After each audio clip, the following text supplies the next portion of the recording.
요한계시록 16장 10절부터 21절까지 여러분들 성경을 찾으셔서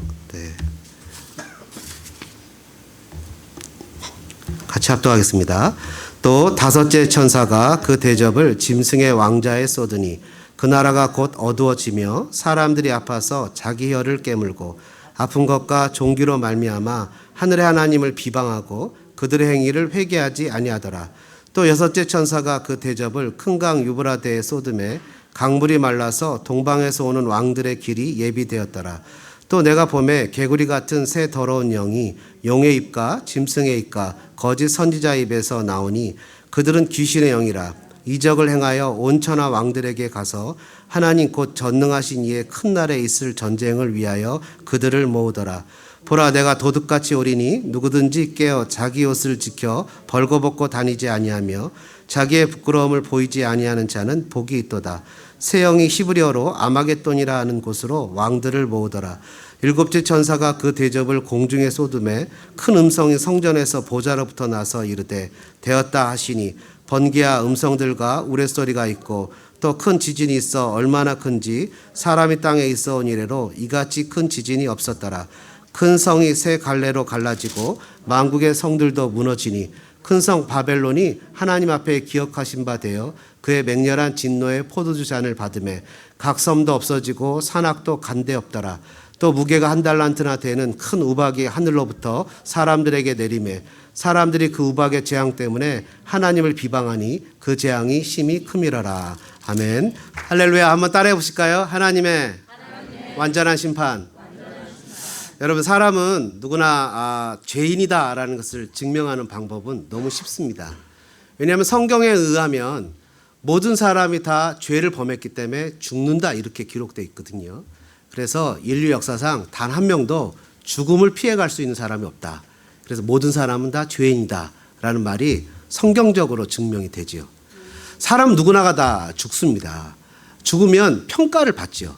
이 사람이 어떤 사람이었는지 또 기억에 남거나 또 하면서 장례식을 여러 번 치러보고 하면 그 사람에 대한 인상이나 평가들이 오신 회중이나 특히 이렇게 조사나 가족들이나 친구들이 조사나 이런 얘기를 할 때 이분이 어떤 분이었는지를 알게 됩니다.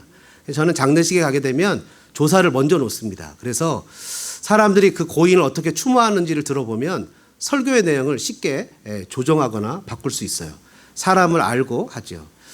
지난 주간에는 90이 훨씬 넘으신 노인분을 한번 뵀습니다. 그분이 그런 얘기를 하시더라고요. 내가 손이 떨리는데 이 손만 안 떨리면 더 오래 살 수 있을 것 같다고. 손이 떨려서 약을 못 먹는다고. 그래서 그러면 할머니 일단 기도하시죠. 하나님 손 안 떨리게 해주세요라고 일단 기도를 했거든요. 그러고 나서는 이제 이렇게 얘기를 합니다. 할머니 누구나가 다 갑니다. 벌써 기계를 치면 몸을 기계로 치면 90년 이상 쓰셨는데 안 떨리면 이상한 거죠. 다 90년 이상 쓰면 어떤 기계도 고장이 나지 않는 기계는 아무도 없습니다. 그러니까 몸은 고장이 나도 마음은 고장이 나시면 안 됩니다. 그랬더니 마음은 아직도 이팔 청춘이래요. 이쁜 옷 입고 싶고 립스틱도 바르고 싶고 화장도 하고 싶으시대요.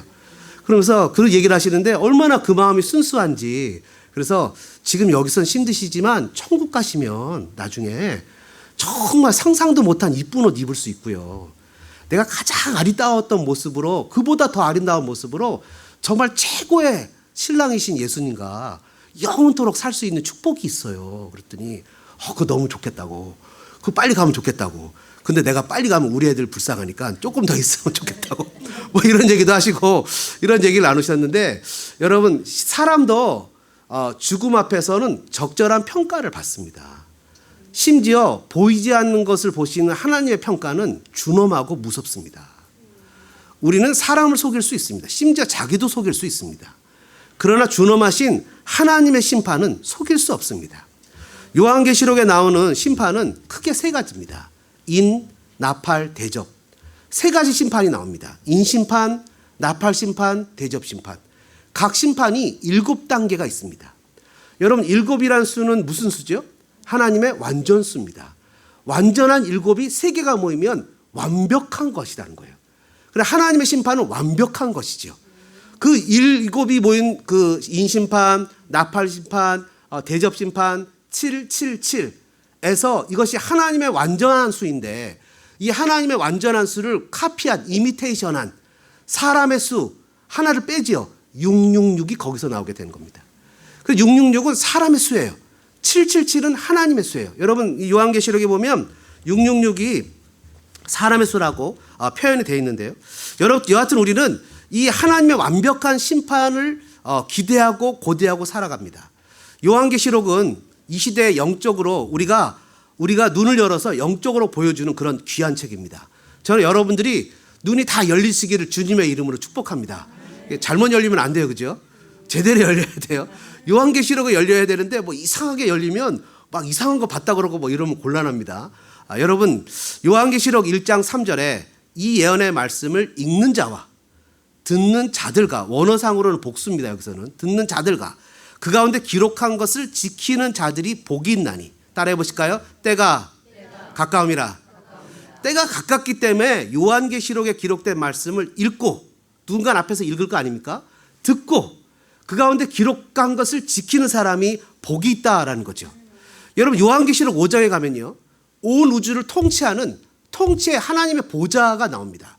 4장과 5장의 공통점은 보좌인데요, 이 보좌에 계신 하나님의 오른손에 두루마리가 있습니다. 두루마리 아시죠? 이렇게 말려서 있는 거. 두루마리가 말려 있는 건데 이 말려 있는 두루마리가 이게 봉인이 돼 있어요. 쉽게 얘기하면 직인이 딱딱딱딱, 옛날에 보면 촌농을 떨어뜨려 가지고 도장을 찍는 거죠. 그래서 누가 뜯지 못하게. 그게 7개가 있는 거예요. 근데 7개가 있는데 이것을 떼야 되겠는데 하나님의 보좌 앞에 하나님의 오른손에 있는 이 그 두루마리를 가져다가 누군가 이것을 띄어야지만 하나님의 구속의 역사가 완성이 되는데, 이 땅에서 우리가 비록 때로는 부족하기도 하고 연약하기도 하고 내가 예수를 믿어서 구원을 받았다고 하지만 아직도 내 마음에 슬픔도 있고 분노도 있고 이런 상태로는 구원을 못 받을 것 같은 마음이 수없이 드는데, 이 구원을 완성하기 위해서는 두루마리가 펼쳐져야 되는데 이 사도 요한이 하늘을 봐도 땅을 봐도 두루마리를 펼 사람이 없는 거예요. 그래서 소리를 해서 엉엉 웁니다. 그 중에 누가 한 사람이, 장로님 중에 한 분이 와서 이렇게 얘기를 합니다. 울지 마라. 유대 지파의 사자 다윗의 뿌리가 이겼으니 그 두루마리와 그 7인을 떼시리라. 딱 보니까 일찍이 죽음을 당한 것 같은 어린 양이 보좌에 앉으신 이의 오른손에서 두루마리를 가져다가 그것을 딱 받으시는데, 바로 떼시는 게 아니라 내 생물과 교회를 대표하는 24 장로들이 성도의 기도들을 모아서 그 두루마리를 떼시기 직전에 어린 양에게 올려드리는 거예요. 그러니까 이 기도가 누구의 기도도 포함되어 있을까요? 내 기도도 포함이 되는 거예요. 지난 주간에 어느 목사님을 잠깐 만났는데 그 목사님이 브라질을 갔다 왔답니다. 브라질을 갔는데 브라질에 있는 어떤 성도가 막 눈물을 흘리면서 울더래요. 그래서 이분이 북한 선교하시는 분인데, 이 브라질에 있는 브라질 사람이 10년간 북한 선교하는 사람을 만나게 해달라고 기도를 했다는 거예요. 신기하죠? 브라질 사람이. 그래갖고 막 울면서 얘기하더래요. 그래서 아니 어떻게 당신은 브라질 사람인데 북한 선교를 위해서 기도하냐고 그랬더니 무슨 말이냐고, 나랑 같이 가보자고 해서 갔더니 매달 200~300명이 모여서 북한을 위해서 기도를 하더래요. 그러면서 자기 너무 신기한 걸 봤다는 거예요.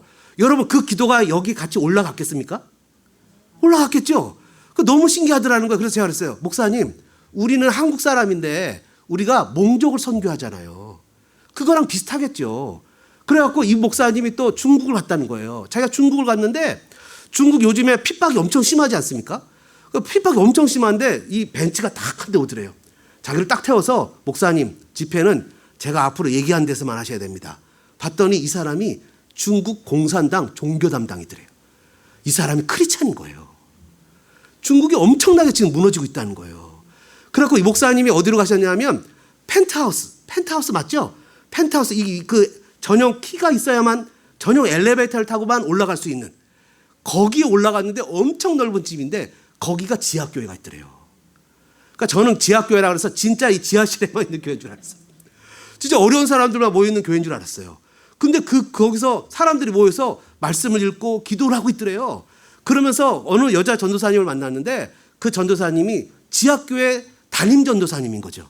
근데 전도사님이 하는 얘기가 우리 교회 성도들이 2,000명이라 그러더래요. 지하교회인데. 여러분 그 사람들이 지금 올리는 기도가 얼마나 크겠습니까? 그죠? 중국이 지금 막 난리가 났잖아요. 그 크리스찬들을 핍박하느라고. 왜냐면 너무 위기의식을 느끼는 거예요. 무너지는 거에 대해서. 그러니까 그 기도도 같이 올라갔겠습니까? 같이 올라갔겠죠. 이 모든 기도를 가지고 어린 양 예수가 인을 떼기 시작하는 거예요.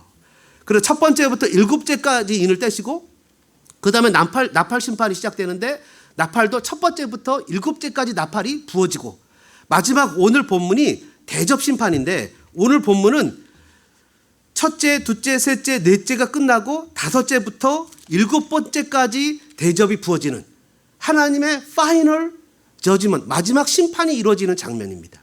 근데 요한계시록은요, 많은 분들이 이렇게 생각합니다. 인 심판이 있고 나팔 심판이 있고 대접 심판이 있다고 이것이 순서대로라고 생각하는데 요한계시록을 읽어보면 인과 나팔과 대접이 오버랩돼서 같은 사건을 다르게 본다는 것을 쉽게 알 수 있어요. 마치 똑같은 사건을 마태, 마가, 누가, 요한 이런 사복음서가 같은 사건을 다른 측면에서 봐서 조금씩 다른 것처럼 마지막 나타나는 사건들을 인, 나팔, 대접이 각각 다르게 봐요. 그러니까 중점되는 상황이 달라요. 그래서 나팔 심판이 끝났는데 예수님이 재림하세요. 근데 또 대접 심판이 또 시작이 돼요. 그 말이 안 되잖아요. 그죠? 그러니까 이것이 똑같은 사건이 계속 반복이 되면서 좀 더 깊어지고 넓어지고 확장돼요. 예를 들어서 인심판은 4분의 1의 심판이 시작되면 나팔 심판은 3분의 1로 가고 대접 심판은 전 우주적인 심판이에요. 그러니까 그 넓이가 넓어지고 깊이가 깊어지고 강도가 세져요. 하나님의 심판이 이렇게 이루어지는 것을 보게 되는데 따라서 요한계시록은 시간표가 아니에요. 많은 사람들이 생각하기에 지금 우리 요한계시록에 몇 장쯤 살고 있을까? 여러분들은 몇 장쯤 살고 계시는 것 같으세요? 근데 요한계시록은요, 이 시대를 읽는 영적인 지도와 똑같아요. 틀림없이 초대교회 때 666은 누구냐 하면 로마 황제였어요. 틀림없이 중세시대 때 666은 로마 교황이었어요. 지금 666은 누군지 몰라요. 그것이 사람의 수이기 때문에 인권을 주장하는 이 세상의 사상일 수도 있고 또 사람들의 수일 수도 있고 또 수많은 다수일 수도 있고 시대마다 하나님이 우리에게 그 시대를 읽어갈 수 있는 눈을 주신 것이 이 요한계시록의 말씀이라는 거예요. 그러니까 지금은 우리는 이 시대를 읽으면서 마귀가 이렇고 사단이 이렇고 그런 영적인 세력 가운데 교회는 어떻게 해야 되고 앞으로 어떤 시대가 돌아야 할 것인지 우리가 깨달을 수 있다는 거죠. 여러분, 저와 여러분이 요한계시록을 통해서 눈이 열리는 축복이 있기를 주님의 이름으로 축복합니다. 지난주에 우리는 12장을 배웠어요. 12장에 붉은 용이 나왔죠. 붉은 용은 사람들이 어느 나라라고 많이 얘기하는 줄 아십니까? 중국이라고 얘기를 해요. 왜냐하면 중국이 무슨 색깔을 좋아해요? 빨간 붉은색을 좋아해요. 그 용도 좋아해요. 그 붉은 용이라 그래요. 근데 저는 어느 특정한 나라를 갖다가 붙이는 것을 별로 좋아하지는 않습니다. 그러나 붉은 용을 확실하게 얘기할 수 있는 것은 사탄입니다. 옛뱀 곧 아담과 하와를 깨던 자예요. 창세기 그 계시록 12장에 나오잖아요, 정확하게. 근데 그 붉은 용이 권세를 줍니다. 요한계시록 13장 1절에 보면 바다에서 짐승 한 마리가 올라옵니다. 바다에서 올라온 짐승은 어떤 존재냐면 13장에 보면 이 짐승은 능력과 보좌와 권세가 있습니다. 이 짐승은 어떤 존재냐 하면 세상의 권력 조직이다 이렇게 많이 생각합니다. 이것을 옛날에 어떤 사람들은 유럽 연합이다라고도 생각을 했었어요. 근데 그건 아니죠. 근데 하여튼 강력한 조직체예요. 거버먼트예요. 정부예요. 강력한 힘을 갖고 있으면서 백성들을 속이고 매스미디어나 여러 가지 것들을 통해서 사람들을 속이고 오도하고 자기의 뜻을 나타내며 하나님을 믿는 것을 핍박하는 권력 집단이에요. 그리고 요한계시록 13장 11절에 보니까 또 다른 짐승이 올라옵니다. 이 짐승은 아까 짐승처럼 바다에서 올라오는 게 아니라 어디서 올라오냐면 땅에서 올라옵니다. 근데 이 짐승은요, 모양이 어떻게 되냐면 어린 양 같은데 말은 용의 말을 합니다. 그러니까 이건 뭐죠? 종교의 탈을 쓰고 있지만 종교인이 아닌 뱀, 사탄입니다. 다시 얘기하면 어용 종교. 예수를 믿는다고 하지만 우리 속에 있으면서 예수를 제대로 못 믿게 하는 어떤 집단, 세력. 그러니까 성경에 나오는 여러 가지 사건들이나 기적들을 하나도 믿지 않는 어떤 세력들. 세상에 우리만 예수를 믿냐? 이런 세력들. 여러분, 제가 아시다시피 호스피스 사역을 하지 않습니까? 호스피스 사역을 하면요, 어떤 종교든지 다 갑니다. 안식교도 가고 이슬람도 가고 또 하여튼 그 천주교도 갑니다. 이게 다 닥터가 처방을 내기기 때문에 제가 가는 것도 치료의 하나로 가는 겁니다. 가서 제가 상담도 하고 얘기도 합니다. 근데요, 심지어 안식교도 저를 웰컴합니다. 심지어 불교 신자들도 웰컴을 해요. 목사님이 기도해 준다면 싫다는 사람이 없어요. 누구만 노하는지 아십니까? 천주교만 노를 해요. 절대로 받아들이질 않아요. 아주 상처를 팍팍 받습니다. 아니 닥터 처방이라고 내가 꼭 가야 된다고 해도 됐대요. 우리 신부님이 오신대요. 아니 신부님은 호스피스 신부님 아니지 않냐고. 내가 호스피스 채플린이라고 가야 된다고. 그래도 노예요. 그래서 그러면 잠깐만 얘기하시자고. 그러면 잠깐 얘기하는 건 좋은데 지금 끊어야 된대요. 끊어야 된대요. 뭐 이렇게 얘기를 합니다. 그래서 양로병원에 있으면 그냥 가서 기도합니다. 양로병원에 있으면 기도하고 의식이 있는 분이 있으면 복음 막 전합니다. 그리고 없을 때 보호자 없을 때 막 전합니다. 여러분 하여튼 이런 어떤 그 어용 종교 분명 그리스도의 이름을 나타내지만 그리스도인 것 같지만 그리스도가 아닌 세상에 그런 종교들이 얼마나 많은 줄 아십니까? 그렇죠? 대놓고 나는 예수 안 믿어 이러면 알겠는데 나도 예수 믿는데 하면서 우리를 속이는 집단들. 근데 여러분 이 붉은 용 그리고 바다에서 올라온 짐승 땅에서 올라온 짐승 이것이 바로 가짜 삼위일체입니다. 성부 성자 성령 삼위일체를 흉내내서 자기가 삼위일체를 흉내내는 거예요. 그래서 어린 양 예수를 흉내내서 새끼 양 어린 염소 이런 것을 흉내내서 이미테이션 합니다. 그러니까 777도 이미테이션 666이죠. 그리고 사단의 인을 맞는 것이 원래 하나님의 인을 맞는 건데 그것도 카피해서 사단의 인을 맞는 것이라고 하죠. 이게 다 거짓말이고 다 가짜입니다. 우리를 미혹하는 거죠. 그래서 여러분 마귀가 행하는 행동은 두 가지입니다. 마귀가 성도를 유혹하는 것은 두 가지인데 한번 따라해 보실까요? 박해하거나 미혹하는 겁니다.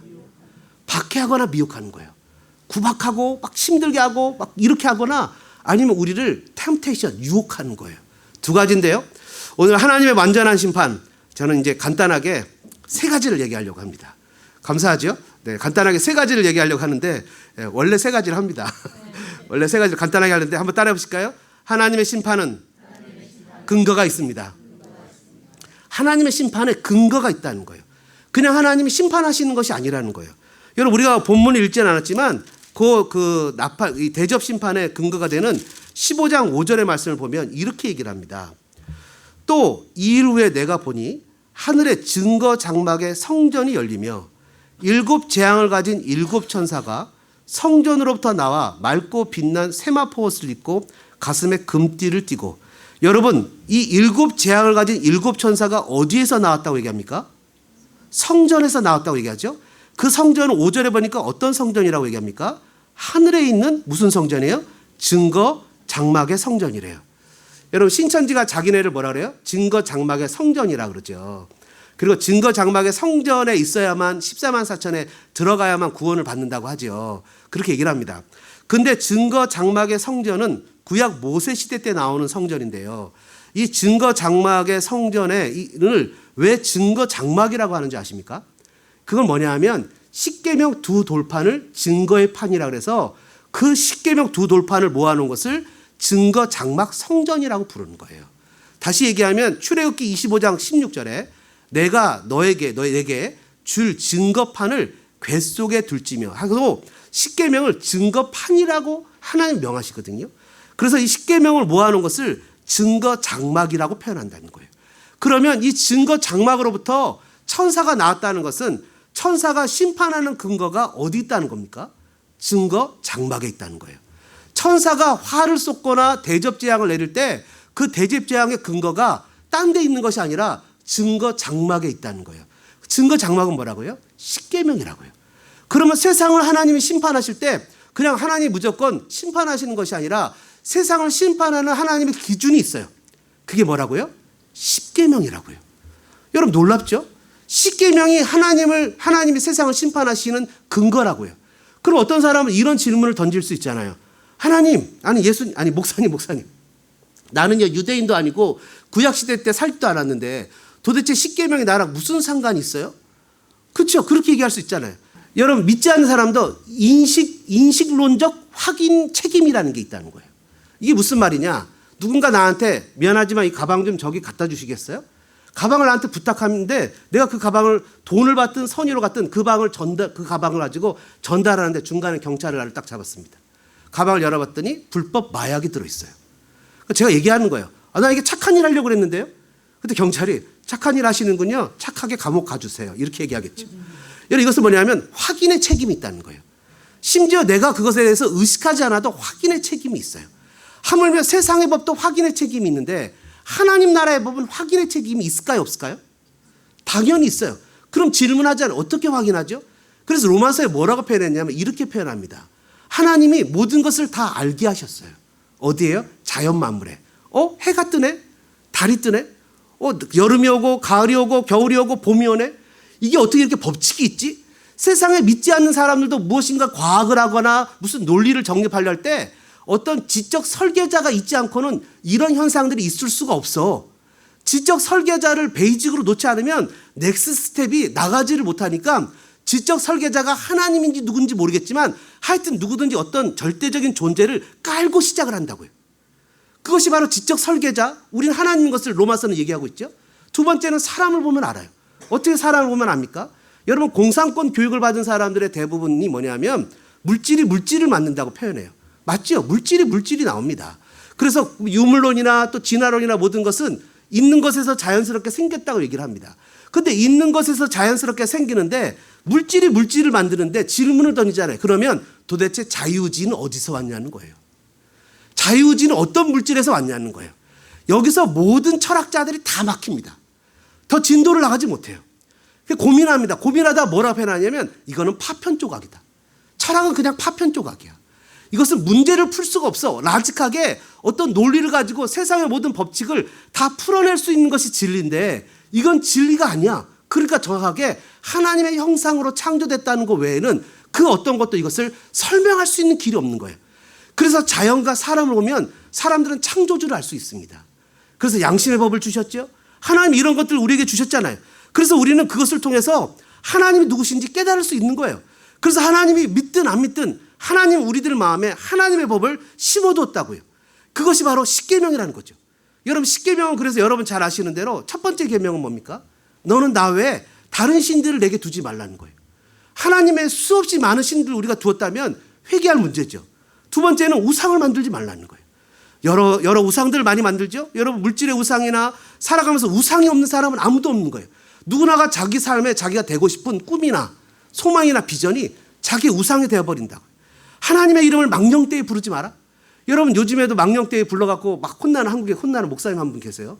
막 하나님도 내 말 안 들으면 죽어 뭐 이렇게 얘기하셔갖고 너무너무 놀랐어요. 여러분 망령되이 읽는 것은 안 되는 거죠. 정말 하나님의 말씀은 정말 우리가 뭐라 했어요? 하나님 앞에서 약속한 걸 꼭 지켜야 되는 거죠. 하나님은 망령되이 일컫는 것이 너무 우리가 쉽게 하나님을 부르는 거예요. 하나님은 이웃집 아저씨가 아니잖아요. 또 안식일을 기억해서 거룩히 지키라 그랬는데 오늘 우리는 주의를 지키지 않습니까? 또 내 무부모를 공경하고 살인하지 말고 간음하지 말고 도둑질하지 말고 이웃에 대해서 거짓 증거하지 말라고 했는데 심지어 이런 것들은 어느덧 다 지킬 수 있다고 쳐요. 근데 문제는 뭐냐 하면 10번째 계명이에요. 뭐죠? 탐심하지 말라요. 여러분 내가 마음에 아무리 애를 써도 탐심은 내 마음대로 제어가 안 되는 거예요. 여러분 계명이 613가지인데 613가지의 계명 중에 하나만 어기면 다른 것을 다 어기는 것과 똑같아요. 예수님은 심지어 살인을 미워하는 것도 살인이라고 표현하셨어요. 그러니까 여러분 십계명을 가지고 세상을 심판하실 때는 한 사람도 하나님의 심판 가운데 벗어날 수 있는 사람이 단 한 명도 없는 거예요. 모든 사람이 하나님의 심판 가운데 영원한 지옥 형벌로 떨어질 수밖에 없는 안타까운 존재일 수밖에 없는 거죠. 그래서 예수님이 생각해보니까 안 되겠거든요. 예수님 스스로가 저와 여러분 예수 믿는 사람들을 대신해서 스스로 그 지옥의 형벌을 받으신 거죠. 그래서 그 심판해 주신 예수님이 저와 여러분을 구원하시기로 작정하셨고 그 구원을 우리에게 허락하신 거 아니십니까? 여러분 사람의 공로로는 하나님의 심판에서 벗어날 수가 없어요. 오직 예수 그리스도를 믿을 때 하나님의 심판에서 구원을 받을 수 있습니다. 저와 여러분이 예수 그리스도를 통해서 하나님의 심판에서 구원받는 성도 되시기를 주님의 이름으로 축복합니다. 예수 믿는 것만큼 큰 특권은 없습니다. 예수님이 친히 이런 얘기를 하셨죠. 밭을 가는 농부가 있어요. 거기서 엄청난 보물을 발견했어요. 빨리 쫓아가서 재산을 다 팔아서 그 보물을 사고도 자기 전 재산보다 훨씬 더 가치가 있는 것이 바로 구원이란 말이죠. 천국이 바로 그런 거라는 거죠. 내가 받은 구원은 너무너무 귀하고 값진 것이라는 거예요. 영원한 저 구데기도 죽지 않고 그 영원한 지옥 형벌에서 불 가운데서 탈 수밖에 없는 그런 엄청난 지옥의 형벌 가운데서 나를 구원해 주신 놀라운 하나님의 축복이죠. 여러분 오늘 본문에 읽지는 않았지만 요한계시록 16장 6절과 7절은 이렇게 설명합니다. 그들이 성도들과 선지자들의 피를 흘렸으므로 그들에게 피를 마시게 하신 것이 합당하니다 하더라. 또 내가 들으니 제단이 말하기를 그러하다. 주 하나님 곧 전능하신 이시여 심판하는 것이 참되시고 의로우시다 하더라. 하나님의 심판은 합당하고 참되고 의로우다는 거예요. 하나님의 심판은 그 근거가 정확하다는 거예요. 저와 여러분에게 구원을 주시는 하나님의 은혜에 찬양과 경배를 올리는 저와 여러분들 되어주시기를 주님의 이름으로 축복합니다.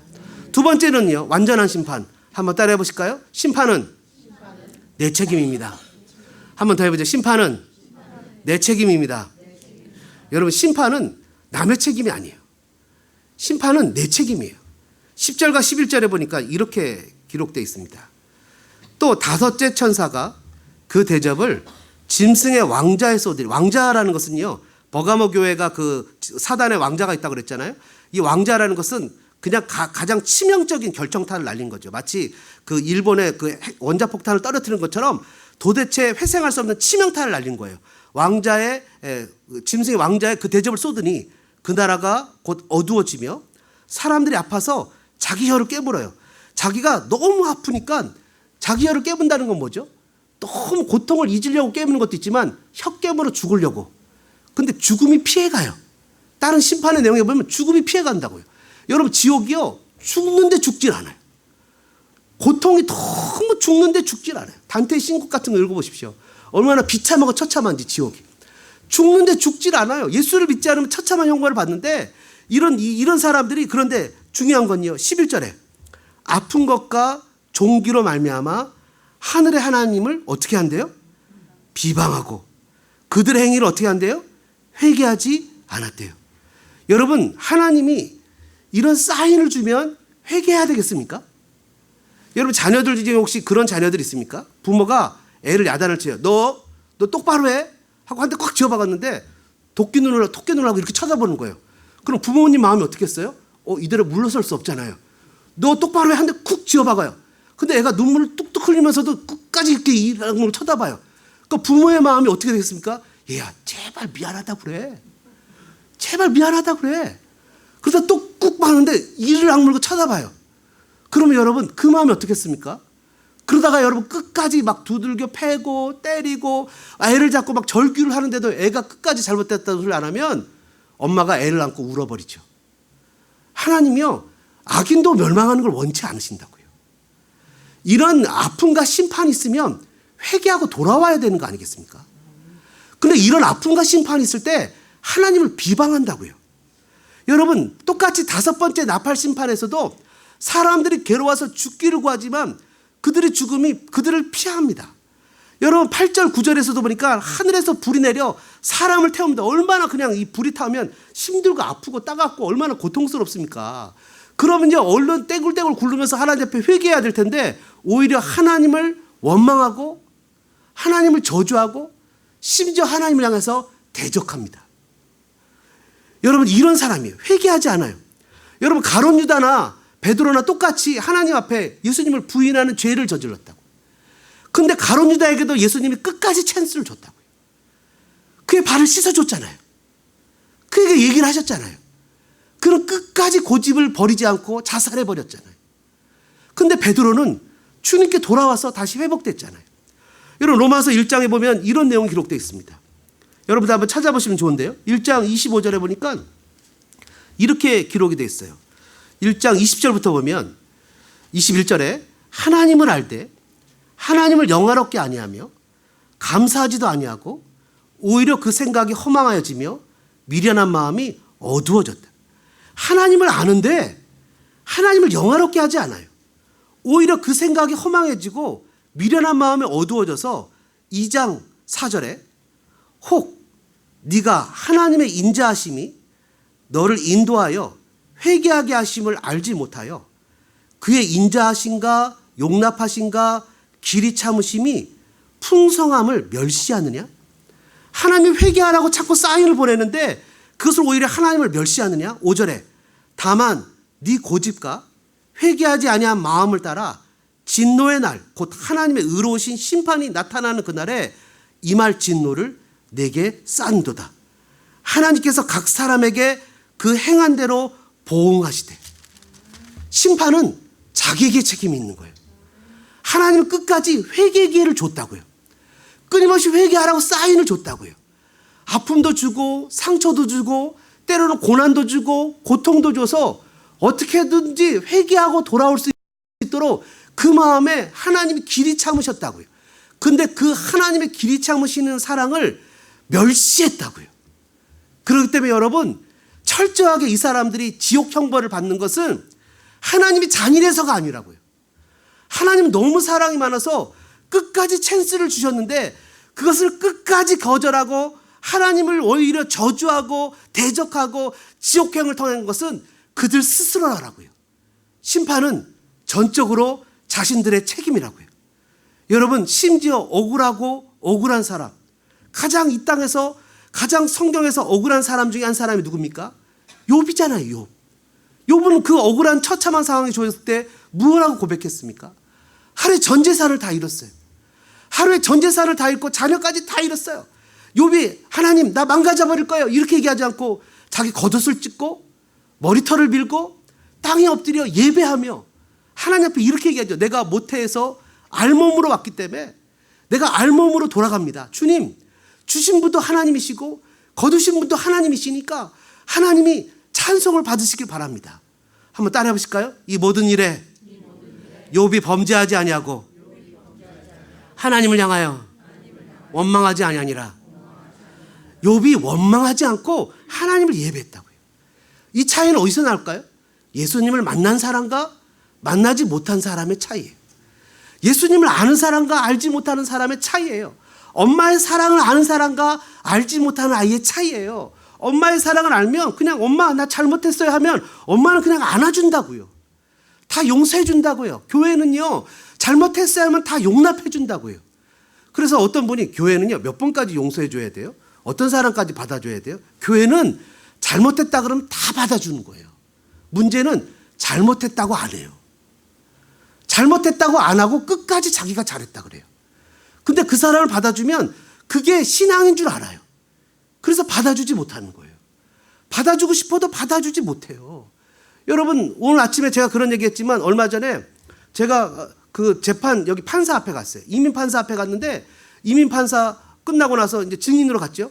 그 재판이 끝나고 제가 들어갔어요. 다음 것을 증인하겠는데. 근데 나오는 사람도 울고 판사도 울어요. 그러니까 나오는 사람이 망명이 승인이 안 된 거예요. 그 막 울죠. 눈물을 흘리면서. 얼마나 슬퍼하겠어요. 근데 판사도 울어요. 그러니까 판사가 너무 착한 사람이에요. 망명을 허락해주고 싶은데 요건이 안 되는 거예요. 근데 판사가 법을 어길 수는 없잖아요. 그런 거와 마찬가지로 하나님도 울어요. 하나님도 죄인이 멸망하는 걸 보고 울어요. 하나님도 너무 슬퍼해요. 그 상태로 살아가는 걸. 우리의 가족들이나 우리 주변의 사람들이 예수 안 믿고 지옥을 향해서 자기 좋다고 쫓아가는 것을 보고 하나님도 엉엉 울어요. 그러니까 너무너무 마음이 아프고 힘든 거예요. 그러니까 여러분, 우리가 지금 하나님의 말씀을 그 예수 그리스도를 전해야 되겠죠. 요셉도 보십시오. 요셉은요, 정말 이런 사람들 뒤로 자빠져도 코가 깨지는 사람이 요셉 아닙니까?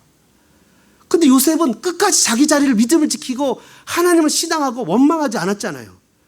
여러분, 저는 저와 여러분들이 그런 사람 되기를 주님의 이름으로 축복합니다. 하나님의 심판은 자기가 자초하는 거라고요. 세 번째, 하나님의 심판은 한번 따라해 보실까요? 그 심판은 다시 한번 해보죠. 그 심판은 하나님의 심판은 완전합니다. 아멘이십니까? 여러분, 한 터럭도 남겨두지 않아요. 절대로 하나도 남겨두지 않아요. 17절에 보시면 이런 말씀이 기록되어 있습니다. 일곱째 천사가 그 대접을 공중에 쏟으매. 공중에 왜 쏟지요? 공중은 누가 있어요? 공중 권세 잡은 자는 누구예요? 사탄 마귀죠. 이게 앞에서 나오는 10절에 나오는 그 짐승의 왕자에 쏟은 거와 똑같은 거예요. 그죠? 공중에 쏟음에 큰 음성이 성전에서 보좌로부터 나서 이르되 뭐라고 기록합니까? 되었다. 한번 따라해 보실까요? 되었다. 한번 더 해보자. 되었다. It is done. 되었다.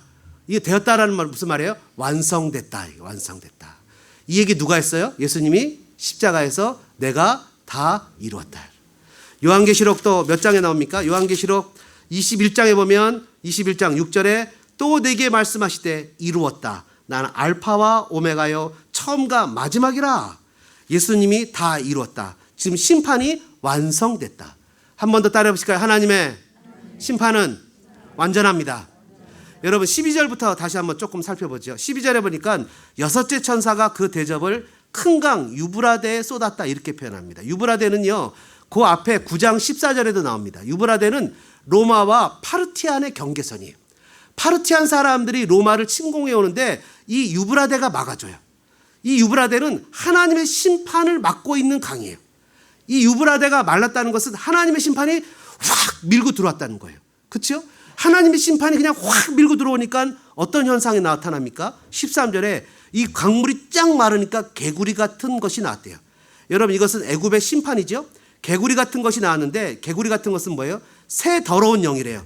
거짓 삼위일체죠. 용의 입, 12장에 나오는 용의 입, 13장 1절에 나오는 짐승의 입, 13장 11절인가요? 거짓 선지자, 땅에서 올라오는 짐승의 입, 이 새 입, 이것은 거짓 삼위일체예요. 이들은 14절에 보니까 귀신의 영이래요. 이들이 기적도 행해서 온 천하에 이들을 따르는, 그 하나님의 전능하신 하나님을 대적하는, 이들을 따르는 모든 그 권속들, 이들을 따르는 악한 세력들, 사상들, 어떤 그런 모든 것들을 한 군데 싹 자기들이 모아요. 누구 편하라고? 하나님 편하라고. 하나님이 일일이 쫓아가면서 다 없애지 않고 한 방에 그냥 싹 쓸어버리게 자기들 스스로가 모아요. 마치 뭐와 똑같아요? 예수를 십자가에 못 박으면, 메시아를 죽이면 자기가 더 오랫동안 공중권세를 잡을 것과 같은 착각에 빠진 마귀 사탄처럼 모여서 하나님을 대적하면 이길 것만 같은 생각을 갖고 있는 거죠. 여러분 시편 50편 21절에 뭐라고 기록합니까? 내가 잠잠하였더니, 하나님이 잠잠하였더니 네가 나를 너와 같은 줄로 생각하였도다. 그러나 내가 너를 책망하여 내 죄를 내 눈앞에서 낱낱이 드러내리라 하시는도다. 여러분 하나님은 수준이 달라요. 마귀는요 자기 수준밖에 하나님을 생각하지 못하는 거예요. 그래서 냅다 다 모여갖고 한 방에 하나님하고 전쟁을 하려고 그러는데 모인 장소가 어디라고 그럽니까? 아마겟돈이라고 그래요. 16절에 보니까 아마겟돈. 아마겟돈이라는 말은 무깃도 산이라는 뜻이에요. 무깃도 산이라는데, 무깃도는요 실제로 저는 이스라엘을 안 가봐서 모르지만 이 정확하게 어딘지 실은 잘 모릅니다. 근데 대부분 추측하기를 이것이 평지다 이렇게 생각해요. 플레인이라고, 플레인, 평지예요. 이게 무깃도 산은 아니잖아요. 여러분 요한계시록 20장 9절에 보면 이런 말씀이 기록되어 있습니다. 사탄의 패망인데요. 그들이 지면에 널리 퍼져 성도들의 진과 사랑하시는 성을 두름에 하늘에서 불이 내려와 그들을 태워버려. 그들이 지면에 널리 퍼져, 무깃도, 이 아마겟돈이에요. 지면에 널리 퍼져 무깃도의 성 아마겟돈이에요. 여러분 이게 무슨 말인지 잘 이해가 안 되시면 나중에 녹음된 걸 한번 더 들어보세요. 아마겟돈 평지라고요. 그들이 그렇게 멀는데 하늘에서 불이 내려와 그들을 태워버리죠. 쉽게 얘기하면 한 방에 싹 끝내는 겁니다. 악한 세력이 한 방에 끝나는 거예요. 악의 근원이 완전히 제거됩니다. 하나님의 구속의 계획이 완성됩니다. 믿지 않는 자들에게는 영원한 불심판이, 믿는 성도들에게는 완벽한 승리가 주어집니다. 그곳에는요 악의 출처인 바다도 없습니다. 그곳에는 눈물도 없습니다. 그곳에는 사망도 없습니다. 애통도 없습니다. 아픈 것도 없고 저주도 없고 밤도 없습니다. 그곳에서는 주님께서 다 이루었다 하시는 하나님의 놀라우신 은혜의 영원한 생명수 샘물로 목마른 자에게, 이기는 자에게 주시는 아름다운 축복이 있습니다. 사랑하는 소망장로교회 성도 여러분, 저희들은 마지막 시대를 걸어가고 있습니다. 분주하고 복잡하고 여러 가지 영적으로 우리의 마음을 뺏어가는 수많은 것들이 우리들의 마음을 아프고 힘들게 합니다. 여러분 그러나 몸은 피곤할 수 있지만 저와 여러분의 마음은 빼앗겨지지 않기를 주님의 이름으로 축복합니다. 주님은 생명의 근원이 마음에서 난다고 말씀하셨습니다. 우리의 마음이 주님의 마음으로 가득 채워지기를 원하는데 우리가 어떻게 이길 수 있습니까? 현재의 고난은 장차올 영광에 좋게 비교되지 않는데 우리는 어린 양의 피와 우리의 증거하는 말들로 우리는 이기고 또 이기게 될 것입니다. 저와 여러분이 예수 그리스도를 믿는 이 아름다운 믿음으로 완전하신 하나님의 심판을 고대하고 소망하며 이 땅을 향해 그리스도의 복음을 전하는 믿음의 복된 삶을 살아가는 아름다운 성도들 되어주시기를 주님의 이름으로 축복합니다. 이 시간에 같이 한번 기도하는 시간을 갖겠습니다. 주님 앞에 기도할 때 우리 십계명에 대해서 한번 기도하겠습니다.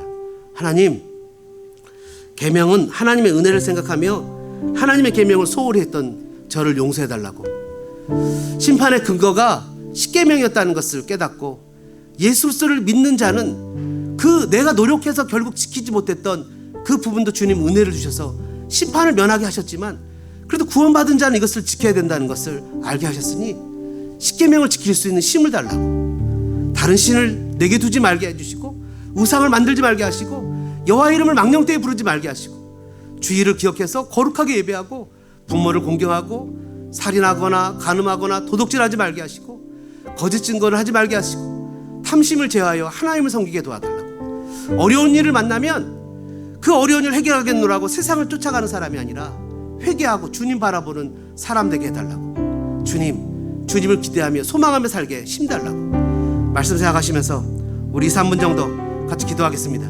사랑의 아버지 하나님, 감사합니다. 저희들 하나님 이 땅의 삶에서 계명을 지키며 살아가는 믿음의 삶을 살아가는 사람다운 성도들 되어지게 도와주시기를 원합니다. 하나님, 저희들에게 주신 십계명을 믿음으로 지키기를 원합니다. 성령의 은혜로 계명을 지키며 살아가는 삶의 모습을 저희들에게 은혜를 주시기를 원합니다.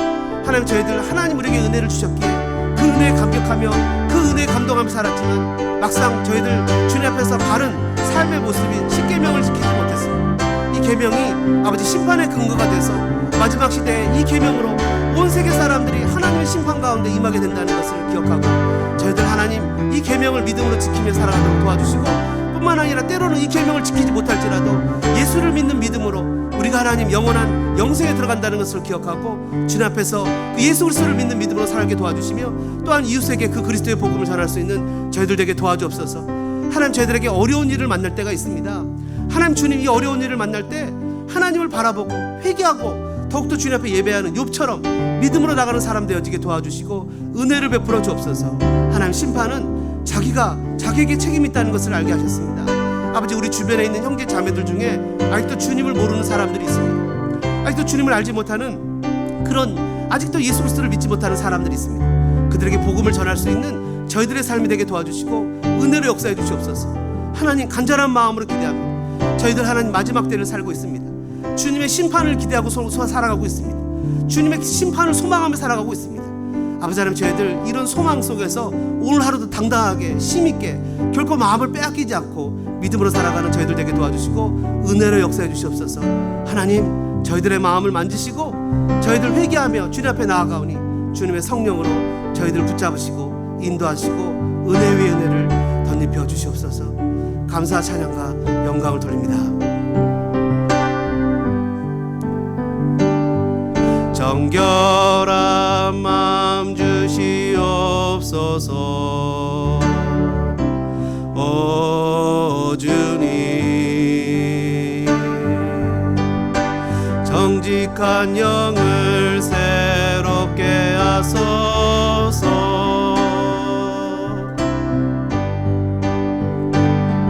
정결한 마음 주시옵소서.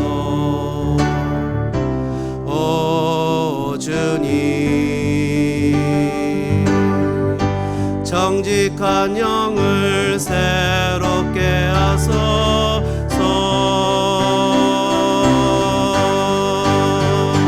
나를 주님 앞에서 멀리 하지 마시고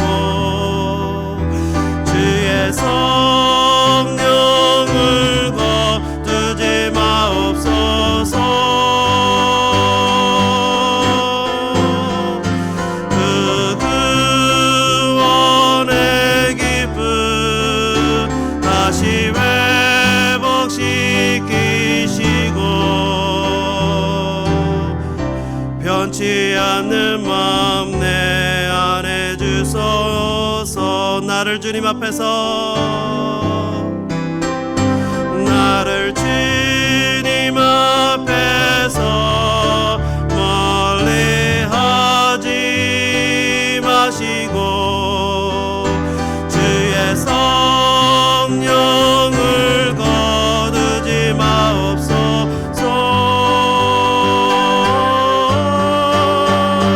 그 구원의 기쁨 다시 회복시키시고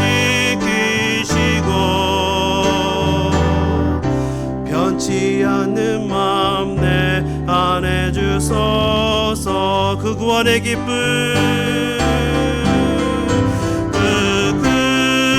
구원의 기쁨 다시 회복시키시고 변치 않는 마음 내 안에 주소서.